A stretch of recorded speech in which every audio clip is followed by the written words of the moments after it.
beliau adalah Direktur Pusat Teknologi dan Keselamatan Reaktor Nuklir dari tahun 2014 sampai 2019, dan sampai saat ini beliau aktif sebagai peneliti utama di Batam dan aktif menghasilkan berbagai tulisan. Kepada Bu Dr. Geni Rina Sunaryo, waktu dan tempat saya persilakan. Silakan Ibu. Ya, terima kasih Bu Sofi. Selamat sore Bapak Ibu semuanya. Tadi saya sudah diperkenalkan sedikit oleh Bu Moderator, nama saya Geni. Saya ingin sharing saat ini terkait dengan, tadi Pak Jarod sudah sampaikan SDM kita mampu, tapi mampunya seberapa jauh sih sebenarnya SDM kita mampunya itu. Nah, di sini saya akan juga bercerita terkait kemampuan SDM kita, gimana kita bisa dikategorikan sebagai suatu SDM yang mampu. Ya. Jadi waktu itu Pak Jarod sudah sampaikan juga kita mempunyai proyek yang terkait pembangunan reaktor daya eksperimental.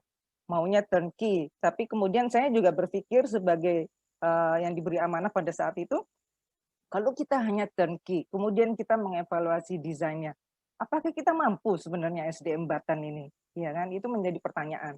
Dan sini kita tahu bahwa Batan itu mempunyai mempunyai tugas kita itu sebagai teknologi provider.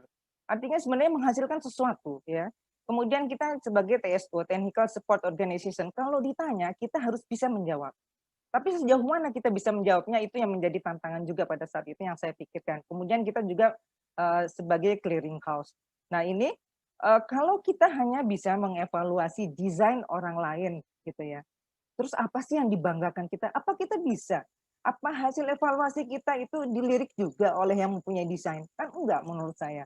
Makanya di sini saya juga membawa teman-teman, kita harus jadi pemain, bukan hanya sebagai pengikut.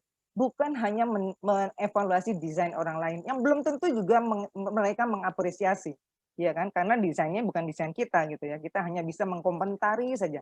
Nah makanya kemudian saya juga bilang ke Kepala Batan waktu itu Pak Jarod juga, kita harus bisa mendesain sendiri. Kalau kita sudah bisa mendesain sendiri, tentunya kita bisa mengevaluasi desain orang lain akan lebih berkualitas. Nah inilah yang menjadi motivasi kami waktu itu, mengapa kami mencoba mendesain sendiri terkait RDE. Ya. Nah itu memang tantangannya luar biasa sebagai teknologi provider yang menghasilkan sesuatu, kita targetnya adalah SDM kita harus unggul. Kita harus punya banyak teman. Tadi Pak Jarod sudah sampaikan ya, temannya dari universitas, dari BUMN atau swasta ataupun luar negeri ya. Kemudian juga harus ada barangnya apa. Sehingga nanti kita menjadi berkualitas, kita menjadi rujukan internasional. Ya alhamdulillah hasilnya ya lumayan. Artinya kita sudah diakui desainnya di internasional di buku ARIS yang diterbitkan IAIA pada bulan September tahun ini. Itu kan suatu capaian yang luar biasa dari anak bangsa ini. Kemudian apa sih strategi kita menjadi teknologi provider, TSO dan juga clearing house? Tujuannya adalah bahwa SDM Indonesia ini berkualitas, diakui secara internasional dan laku jual. Ya laku jual artinya tawaran-tawaran yang nanti kalau kita sudah ketahuan bahwa kita berkualitas, tentunya orang luar negeri itu juga sebagai teknologi provider lain akan mengajak kita. Dan sini nanti kita akan saya akan bicara terkait dengan tawaran-tawaran mereka tuh apa aja sih yang udah datang ke kita. SDM yang laku jual di sini tentunya kita harus mempunyai produk ya. Produknya apa yang ditargetkan kita adalah tidak hanya desain ya, tetapi juga kita harus menghasilkan software yang terkait dengan desain tersebut sebagai verifikator, atau juga nanti kalau software ini sudah terverifikasi, kita bisa mengupgrade power dari tipe reaktor yang sejenis dengan menggunakan software ini karena sudah terverifikasi dengan RDE yang sudah kita bangun. Ini cita-citanya awal dan kita juga membuat simulator ya, mensimulasi bagaimana sih kerja dari reaktor daya eksperimental yang berbasis high temperature gas cooled reaktor ini. Jadi ini adalah 3 produk yang kita sasar pada saat itu. Nah, dengan adanya 3 produk ini tentunya kita juga bisa berbangga diri SDM Indonesia adalah SDM yang laku jual. Mengapa RDE ya? Karena RDE ini adalah generasi 4 ya, teraman. Kemudian dia tidak hanya menghasilkan listrik, tapi dia juga bisa menghasilkan panas tinggi yang menjadi trigger atau menjadi masukan untuk proses industri lainnya. Nah ini jadi ada dual purpose ya, ada 2 tujuan daripada RDE yang berbasis pada HTGR yang kami desain ini. Kemudian kok ujuk-ujuk sih kita HTGR? Enggak juga sih sebenarnya. Kita sudah terkait dengan HTGR sudah dilakukan sejak tahun 1965 ya, kegiatannya itu oleh Jerman ya. Ini naik turunnya ada AVR, kemudian ada THTR, ada bla bla bla bla, kemudian kita sebenarnya hanya menyambung ya. Kita hanya menyambung dengan RDE 10 megawatt dan nantinya juga kita mempunyai cita-cita mempunyai peluit. Pembangkit listrik dan uap industri. Ini Pak Topan nih idenya. Kita pakai peluit saja katanya gitu namanya. Oh iya ya, mudah diingat ya, makanya kita pakai peluit. Jadi di sini kita bilang peluit yang dayanya 150 megawatt. Nah ini kemudian apa keunggulan dari RDE yang kita desain? Kan generasi 4. Artinya kalau terjadi kejadian Fukushima, bahan bakarnya itu yang di mana sistem pendinginnya hilang, bahan bakarnya itu akan cepat sekali panasnya meluruh. Ya, panasnya meluruh. Beda dengan yang kejadian Fukushima karena memang tipe reaktornya beda dan generasinya beda, gitu ya. Kenapa dia bisa demikian? Karena desain atau kemasan bahan bakarnya itu beda. Ya kalau kita bilang dengan bahasa umum, kemasannya beda. Kita mengemas uraniumnya beda untuk yang tipe air yang ke Fukushima bla bla bla Chernobyl dan juga untuk RDE ini beda banget ya. Kalau yang tipe air ini dia dipaket berdasarkan pelet-pelet tersebut dimasukkan dalam cup kemudian dibendel. Nah ini dimasukkan dalam air. Nah kalau RDI ini dia berbentuk bola, ya berbentuk bola sebesar bola tenis. Kok gede banget sih ya? Ya memang segitu 5 sampai 6 cm. Kemudian dimasukkan dalam reaktornya ini ya, jadi bola-bola ini. Kemudian pendinginnya bukan pakai air tapi pendinginnya dengan gas helium yang dilalukan dari bawah ke atas. Nah gas helium yang panas itu yang nantinya adalah sumber dari kita untuk mendapatkan uap panas untuk menggerakkan turbin menghasilkan listrik. Nah, di dalam bola-bola ini kalau kita belah ini seperti ini nih, buah apa ya? Buah naga ya. Buah naga. Di dalamnya ada kecil-kecil yang jumlahnya itu adalah uranium yang telah dibalut oleh 4 lapisan ya. Salah satunya karbon, ada buffer, ada ini bla bla bla bla sehingga diameternya hanya 1 mm. Ini dalam satu bola tenis itu sekitar 11 sampai 15.000 kernel ya. 11 sampai 15.000. Jadi kayak si buah naga. Jadi udah kecil-kecil hanya 1 mm, uraniumnya pastinya diameternya lebih kecil dari itu. Tujuannya apa? Di lapis ini nanti produk fisiknya ini tidak akan keluar.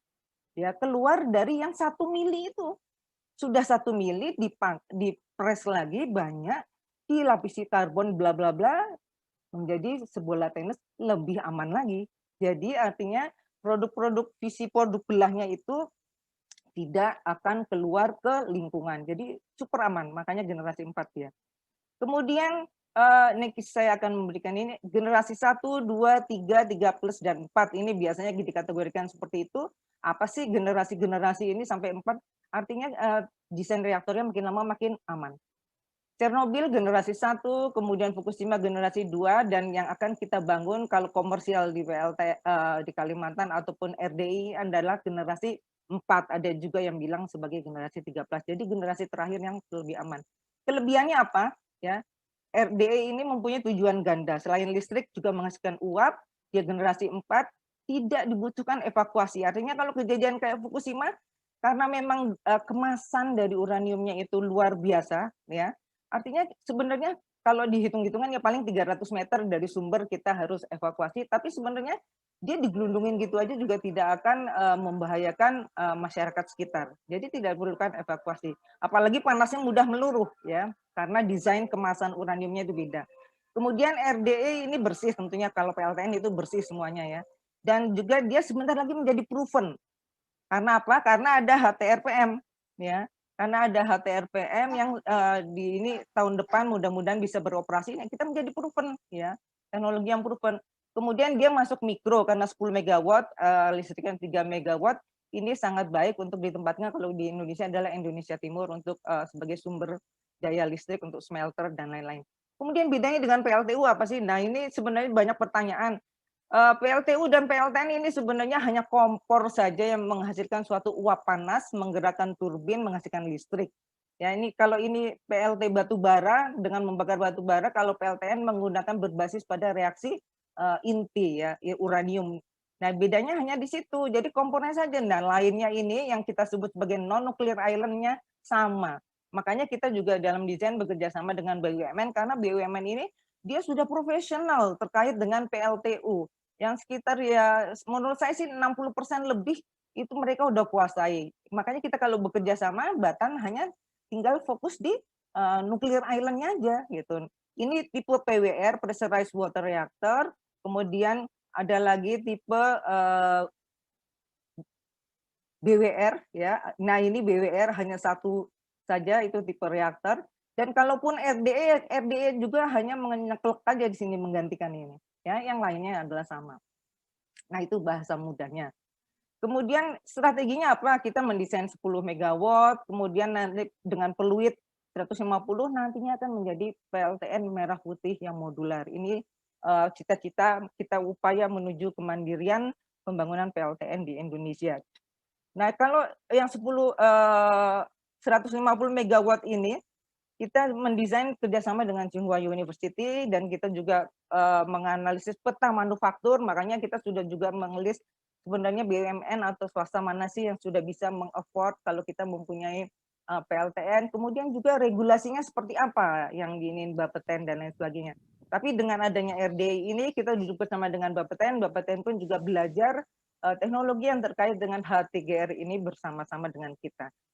Ya memang Batan dan Bapeten ini harus bekerja sama terus untuk Indonesia merah putih ini. Ya. Jadi kita tidak bisa terpisah satu dengan yang lain. Produknya apa yang sudah kita lakukan, yang kita dapat di sini banyak ya. Yang pertama kita telah menghasilkan suatu simulator real time berbasis pada data lookup ya saat ini. Kemudian untuk classroom type untuk pembelajaran ya studi dan lain sebagainya. Dan juga kita tingkatkan menjadi semi full scale dan juga full scale. Nah, ini Pak Mehmet, Pak Kiswanta adalah ahlinya di sini dan teman-teman lainnya. Kalau monggo kalau mau lihat di Batan Gedung 80 di Puspiptek itu silahkan dan juga bisa untuk kita bisa menerima mahasiswa banyak. Kemudian tujuannya desain terlisensi, tapi terus ada terjadi perubahan kepala Batan dan kepala pusat dan lain-lainnya. Tapi tentunya kita sudah mempunyai conceptual design, basic engineering design yang dilakukan oleh tim Batan, kemudian juga ini dalam proses komunikasi dengan Bapeten sebenarnya sudah dikirim ke Bapeten detail engineering design dan sudah mendapatkan respon atau banyak satu list pertanyaan dari Bapeten yang harus kita jawab. Kemudian kita juga menghasilkan software ini gurunya suhunya adalah Pak Topan nih, Dr. Topan, Teriak Batan dan apa Batan dan ada beberapa software juga yang sedang dalam proses untuk menghasilkan. Yang sebelumnya kita tidak sama sekali tidak berdedikasi atau mempunyai ide untuk menghasilkan software. Hanya pakai software orang lain saja. Tapi kalau di RDI ini harus menghasilkan software sendiri yang khusus sistemnya atau jeroannya itu adalah jeroan RDE. Ya, ini simulator kita. Ya, ini lumayan bisa dibanggakan, bukan lumayan sih kalau menurut kalau saya sih bangga. Ini salah satu personilnya adalah Pak Kiswanta di sini ya. Ini simulator yang sudah kita menghasilkan. Kemudian tadi Pak Jarod sudah menyampaikan juga, alhamdulillah kita diakui desain kita masuk dalam buku ARIS IAIA. Ini pertama kali loh dalam 60 tahun track record Batan. Pertama kali kita bisa mendesain dan masuk dirilis di booklet internasional. Jadi perlu dibanggakan juga dan saya tentunya bangga kita masuk dalam namanya RDE Microfluid Batan ya, halaman 191. Tadi Indonesia ada 2 dari 16 negara yang masuk desainnya ke dalam buku ARIS PLTN. Ini kan luar biasa. Ini produk kita juga menghasilkan beberapa alat uji untuk memvalidasi desain kita. Ini tim awal ya dari kami, tim RDE ini ada Pak Mehmet, ada Pak Topan, dan teman-teman semuanya yang berjuang keras dan apa istilahnya militannya tinggi. Ini waktu kita menghasilkan basic design, kita juga selalu announce. Ada basic design, ada DED, ini ke DED, dari Batan ke Kepala Batan, kemudian kita serahkan juga ke Bapeten. Perizinan yang ditetapkan oleh Bapeten ini luar biasa delicate ya, ada 5 step. Tapi terkait RDE kita sudah mendapatkan izin siting atau izin tapak ya. Itu pertama kali juga bagi Bapeten memberikan izin tapak untuk jenis PLTN, satu PLTN. Ini kan prestasi yang luar biasa juga untuk Bapeten terkait RDE. Kemudian desain approval sebenarnya masih dalam progres. Dan kita tahu dalam Tahap ketiga construction permit itu dokumen yang harus dihasilkan banyak sekali ya. Commissioning juga permit juga banyak sekali dan juga nanti operasional permit, makanya proses izinnya sendiri itu juga lama.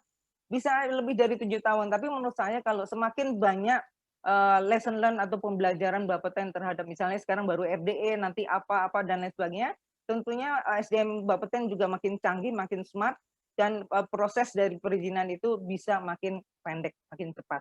Makanya kita juga harus banyak juga menghasilkan suatu ini untuk trial pembelajaran bagi badan regulasi kita. Ini salah satu dokumen yang harus siapkan 18 chapter yang kita belum pernah bikin sebelumnya dan kita berusaha nabrak sana nabrak sini, akhirnya kita juga bisa membuat ini. Ini adalah roadmap awal, sebenarnya kita harusnya bisa konstruksi, tapi ya kondisi keuangan negara ini ya gampang sekali berubah.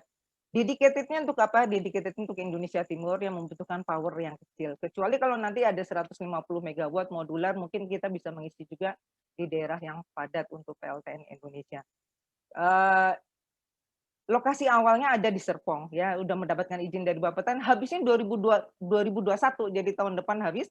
Tetapi kalau ingin diperpanjang, kita hanya tinggal mengupdate terkait dengan salah satunya adalah populasi, ya, populasi manusianya semakin banyak, itu tentunya harus ada review ulang balik terkait dengan izin tersebut.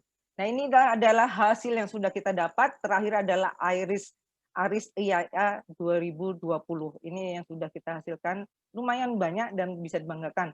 Nilai positif dari desain lesson learn yang kita ajar bahwa kita telah mengajak Bapeten untuk sama-sama mempunyai pengalaman bagaimana kalau Batan mengusulkan dan Bapeten memberikan izin tapak. Ya. Kemudian yang kedua, desain konsep juga kita menghasilkan beberapa paten ya, paten. Kemudian detail desain juga ya, ada 5 step, kita juga jadi paham aturan Bapeten terkait PLTN, bagaimana perizinannya. Kemudian Kerma Internasional, kita bekerjasama dengan Tsinghua University, jadi setelah kita ada kibaran bendera merah putih, kemudian ada tawaran dari Cina, Tsinghua University, itu mempropos kerjasama, dan ini sudah berjalan 3 tahun, harusnya tahun ini adalah tahun terakhir dan bisa berlanjut, tapi karena ada pandemi ya sedikit ada ganjalan. Kemudian kelanjutannya juga ya nanti harus dibicarakan lebih lanjut. Kita kerjasama dengan IAIA juga, universitas, BUMN, swasta lainnya, kemudian regulator Bapeten. Jadi pembelajarannya banyak. SDM kita semakin canggih dengan pembelajaran ini. Kesimpulannya, RDE Microfluid terbukti mencetak SDM yang unggul. Originalitas RDE diakui internasional.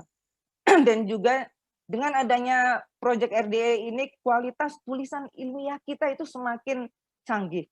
Artinya, waktu itu saya juga menerapkan harus dalam bahasa Inggris, harus dipublish di jurnal internasional. Karena kalau tidak pakai bahasa Inggris, siapa yang mau baca?